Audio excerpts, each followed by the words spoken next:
Kira Korolev has documented many travels around this wonderful continent. She does so on a YouTube channel that was established a few years ago. We get very long videos, usually with Russian language commentary throughout them, talking about her various travels across Western Australia, the Northern Territory, and even South Australia. And in one social media account, we see a trip to the highly restricted Woomera training ground in South Australia. It's a remote part of that state where the Australian military has for decades done secretive tests for various weapons right back into the Cold War, but also in the modern day. It's where Australia recently was testing the unmanned system known as Ghostbat or Loyal Wingman, the aircraft that's been developed with Boeing. And while Kira Korolev was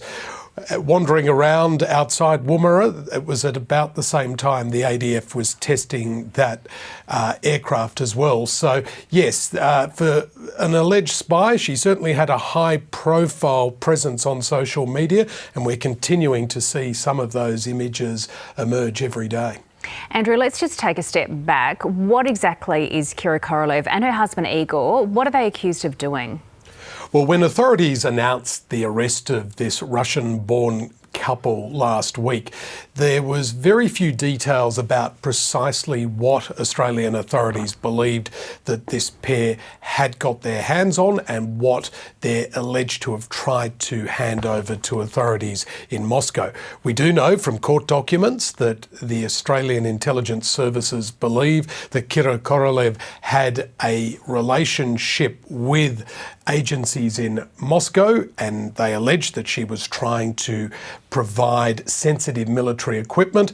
We do know that as an information systems technician, this Australian Army private would have had visibility of some material. We don't know how much, but certainly the speculation is that some of the information she would have been privy to would be classified information shared with Australian military partners like the United States. And we know that that is something that is a target of foreign espionage in Australia. This country's growing links through AUKUS with the United Kingdom and the United States. We know a lot of questions were raised at the time of the arrests when news of this broke, but there's still a lot of scrutiny, just briefly, on the Defence Force security vetting methods. There is. Look, the government insists that the current settings were so good that they were able to catch this apparent plot and that it was put out well before any serious damage was done. But even the government frontbencher Bill Shorten in recent days has suggested that the Army or the Defence Force's security vettings methods may need to be sharpened as a result of what's occurred in the past few days.